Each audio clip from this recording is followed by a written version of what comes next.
Hi folks, welcome back to Year of Mbira. It's Andy here with video 7, Enter the Mbira Matrix.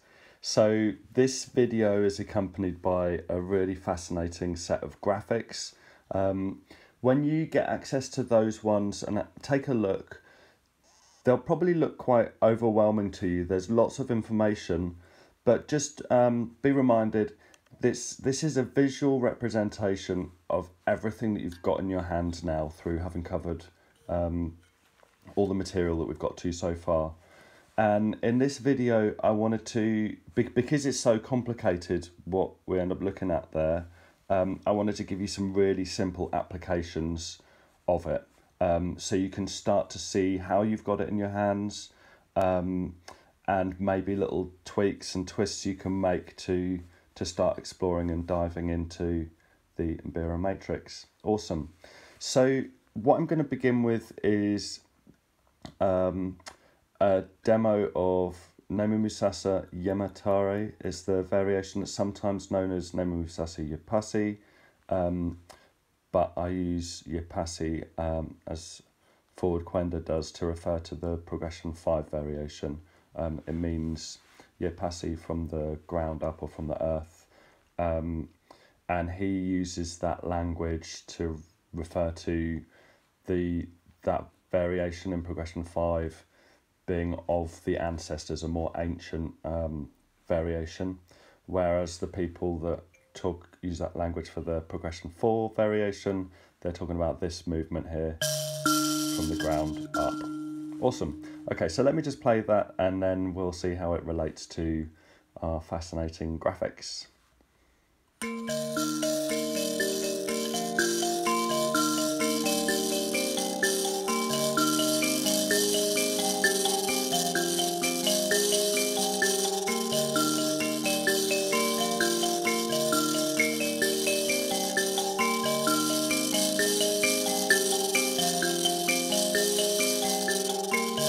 Awesome, cool. So the thumb on the right hand is switching between these two notes here, the 1 and the 2.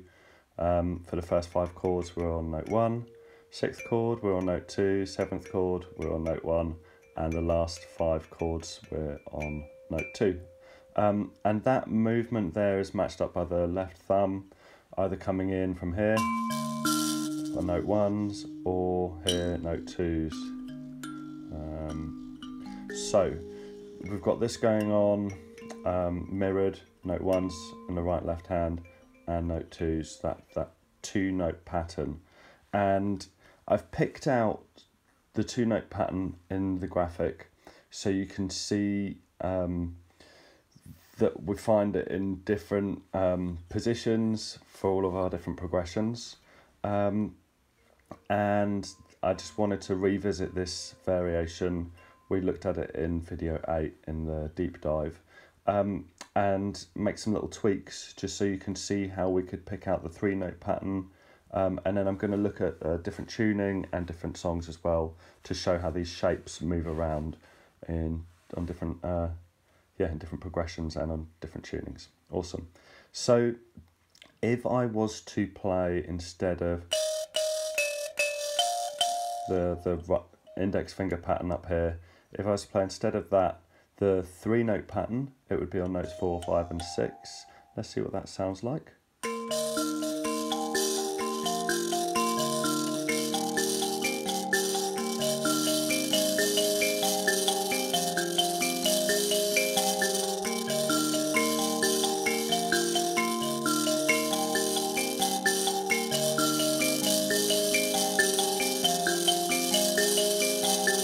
So I'm playing each note twice there. So now you can start to see that we've got these melody lines being picked out, paths being carved through our Mbira Matrix. The right thumb there was playing a 2-note pattern in the treble register, notes 1 and 2. The left thumb was playing the 2-note pattern over here in the bass and left or bottom and left registers. The index finger over here is picking out that 3-note pattern. So we've got 3 different paths being carved out there that we're familiar with. What if I then switch up maybe the upper left register notes, so they're now playing the 3-note pattern. They are already playing their own melody line, but I just want to show applications of 2 and 3-note pattern in this video.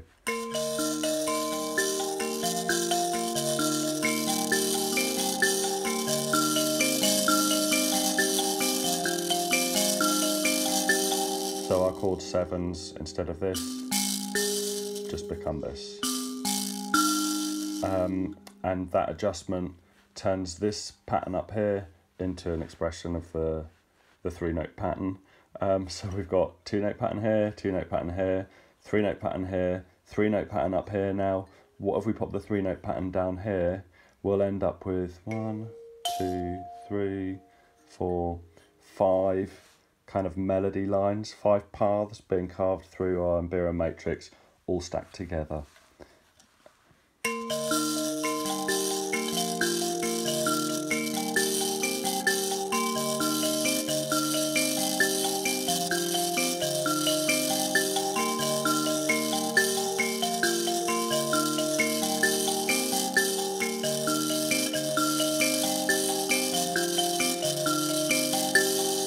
So there we've got an example of these sort of 5 melody lines being all played at the same time using the 2 and 3-note patterns.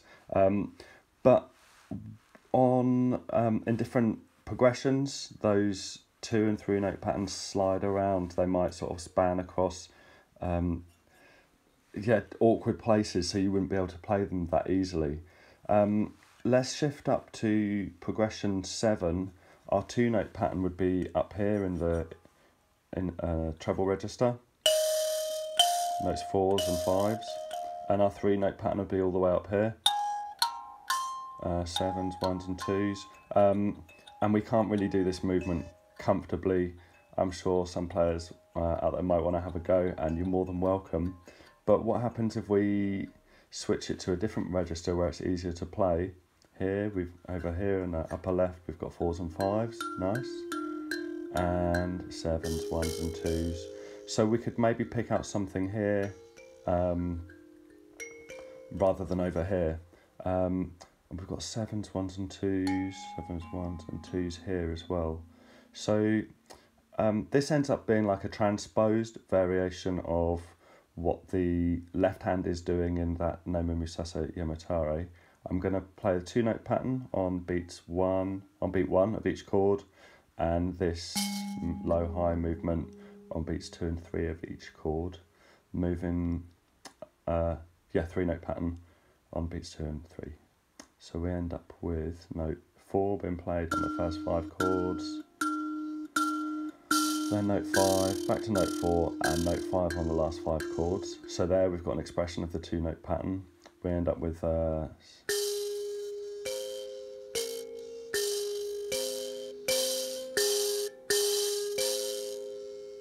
oops, sorry. Let me start again.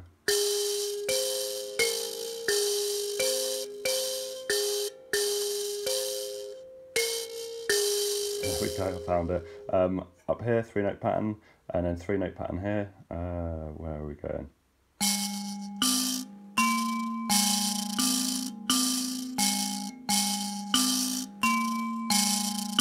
Stack all of that together and we end up with these 3 paths being carved through in the left hand.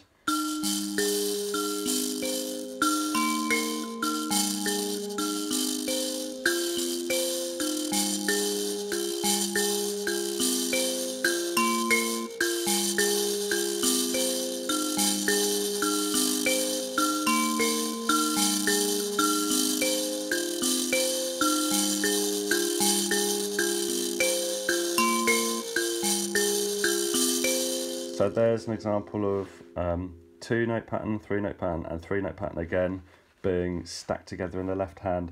So we're working with really simple paths through our Mbira matrix in this video just to provide you with a really simple way in, but there's some amazingly complex ways, pathways through that you can stack together, and each of them may or may not be able to be transposed into different progressions because of the layout of the instrument. They end up slipping off and might be more comfortably played somewhere else on the instrument. Awesome.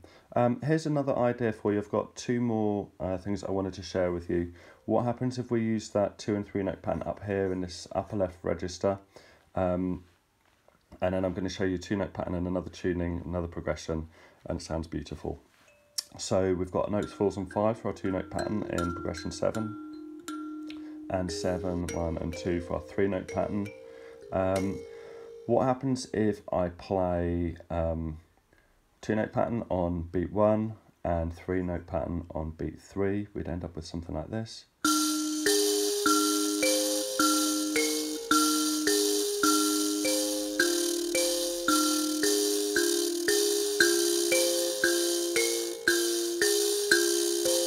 We can switch it around, so we play the 3 note pattern on beat 1 and 2 note pattern on beat 3.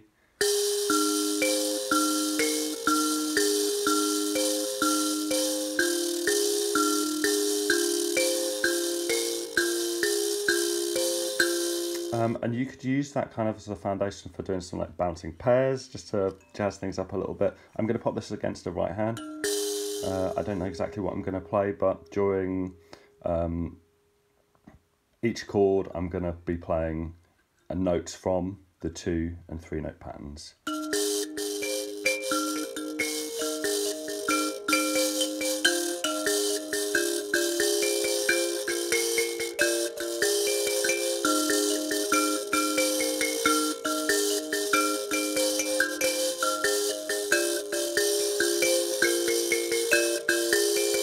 So you can see now that the paths are sort of getting disguised, but we have got the 2 and 3 note pattern being played in there somehow, yeah, but hidden by these bouncing pairs. Awesome. So there's loads and loads of applications. You can use, like, you can find simple patterns in the matrix and use them as a starting point.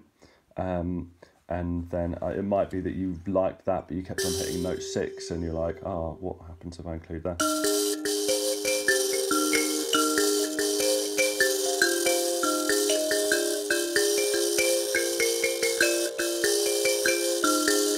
Note 6, again.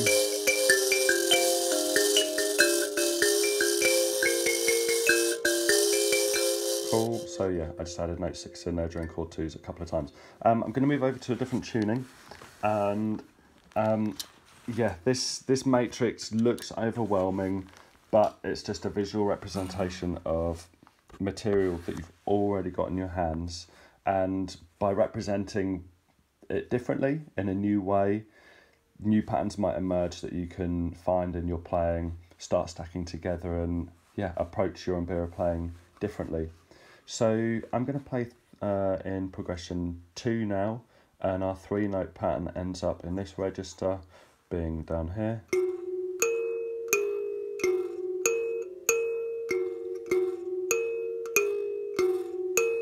If I play it each note twice,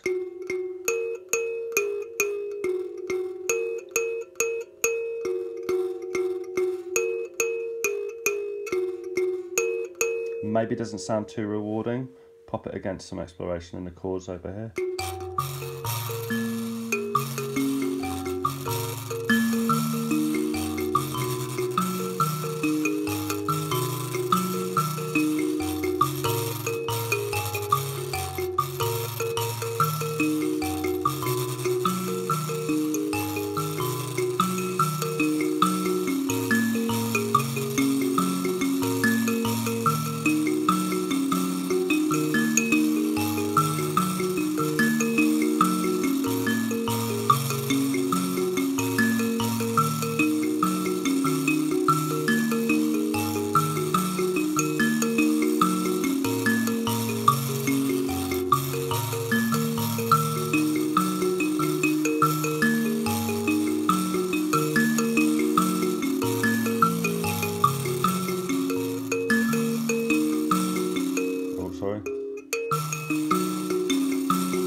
So a few different applications of those simple, I call them core patterns because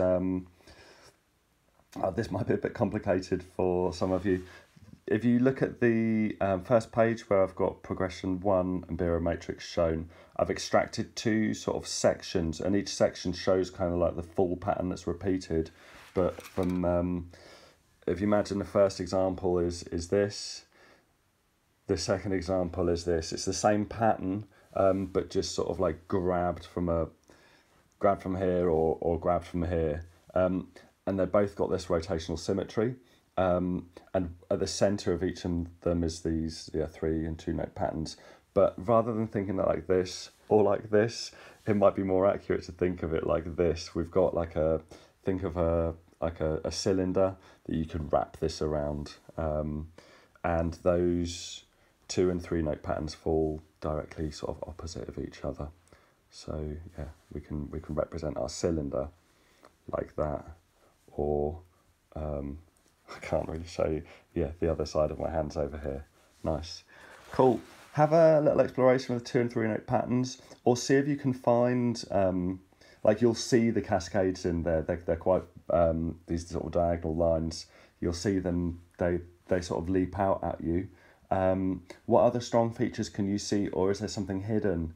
Maybe something that includes more thirds, the grayed out dots. Start finding things, see where it's comfortable to play in a particular progression, but maybe not in another progression. You might need to adapt it. And yeah, it's an endless journey, this Mbira, and here's just one new way of looking at it that we'll refer back to it because it opens up some really fascinating ways of looking at the music. But I just kind of wanted to give you a gentle way into using it, those 2 and 3 note patterns today. Nice one. Enjoy, and I'll catch you soon. Cheers.